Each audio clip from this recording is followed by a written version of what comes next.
दोस्तों ये है पाकिस्तान और अफ़गानिस्तान के बॉर्डर पर स्थित हिंदू कुश की पहाड़ियाँ और इसी की घाटी में रहते हैं दुनिया के सबसे खूबसूरत और रहस्यमयी लोग और इनका नाम है कल्श जनजाति।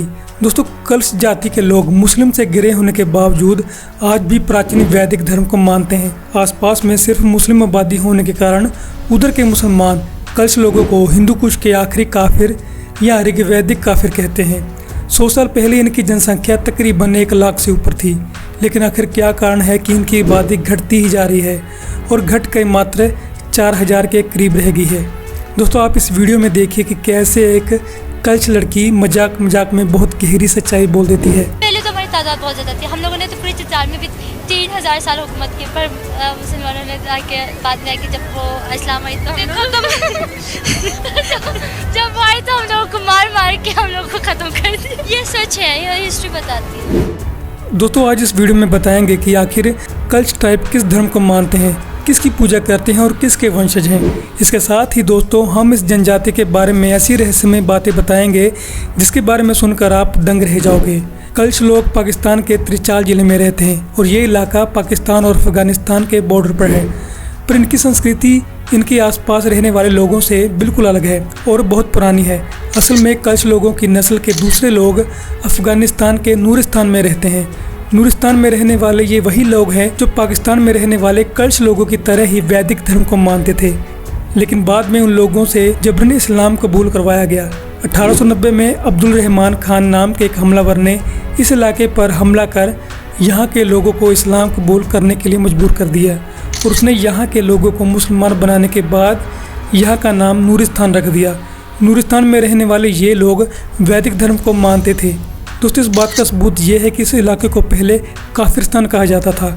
काफिरस्तान मतलब यहाँ गैर मुस्लिम रहते हों, और आज भी स्थानीय लोग इस इलाके को काफिरस्तान ही कहते हैं। लेकिन आप सोच रहे होंगे कि काफिरस्तान के लोग तो मुस्लिम बन गए, तो फिर कैलाश घाटी के लोग कैसे बच कर रह गए। तो दोस्तों हम आपको बता दें कि कैलाश घाटी जो आज पाकिस्तान में है उस वक्त ब्रिटिश इंडिया का पार्ट हुआ करती थी, जो कि अफगानिस्तान से बाहर थी।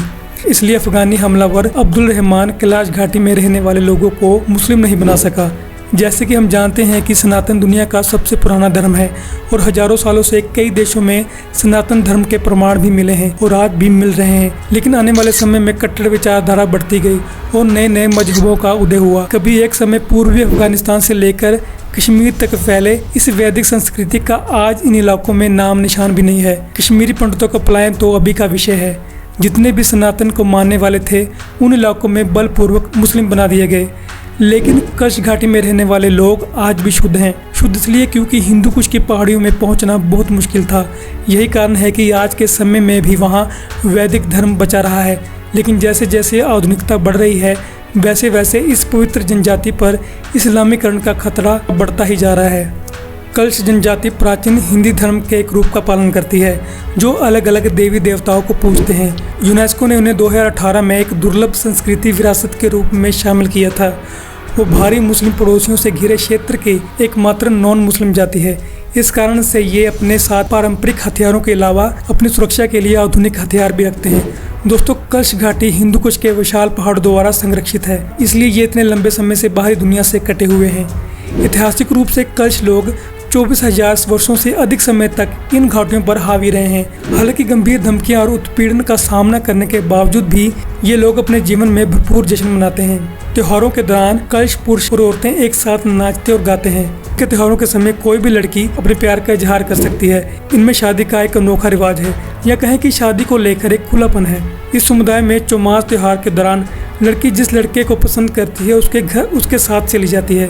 वो लड़के के घर जितने दिन चाहे रह सकती है, उसके बाद अपने घर पर लौट आती है। इसके बाद मान लिया जाता है कि लड़की उस लड़के के साथ शादी करना चाहती है और फिर दोनों की शादी करा दी जाती है। दोस्तों कैलाश समुदाय के लोग मिट्टी और लकड़ी के बने घरों में रहते हैं और ये समुदाय देवी देवता की पूजा करते हैं और इस समुदाय में बलि देने का भी रिवाज है। कैलाश समुदाय में किसी के निधन पर शोक मनाने का रिवाज नहीं है। इस समुदाय में किसी की भी मौत हो उसमें उत्सव मनाया जाता है और लोग नाचते हैं, गाते हैं और जश्न मनाते हैं। इन लोगों का मानना है कि ऊपर वाले की मर्जी से कोई धरती पर आता है और उसी की मर्जी से चला जाता है, तो इसमें रोने की कोई वजह ही नहीं है। हिंदू देवता भगवान शिव को कल्श जनजाति में महादेव के रूप में जाना जाता है। भगवान इंद्र को वरिंद्र के रूप में जाना जाता है और यमराज को इम्रो के रूप में जाना जाता है। उनका एक प्रचलित त्योहार है चौ मास। इसमें वो लोग भगवान इंद्र और भगवान शिव की उपासना करते हैं। भारत के विभाजन के समय कल्श जाति में कल्श लोगों की आबादी लगभग 30,000 आकी गई थी, लेकिन पाकिस्तान के निर्माण के बाद उनकी संख्या में तेजी से गिरावट आई है।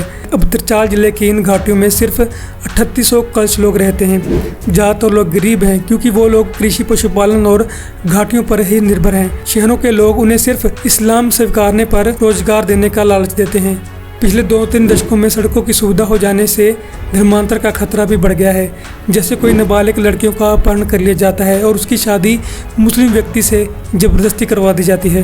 दोस्तों, कल्श लोग अपने वैदिक रीति रिवाज में इतने अक्षुण्ण हैं कि बुद्ध धर्म जो कभी अफगानिस्तान में फैल गया था, फिर भी हिंदू कुश की सुदूर घाटियों में प्रवेश नहीं कर पाया।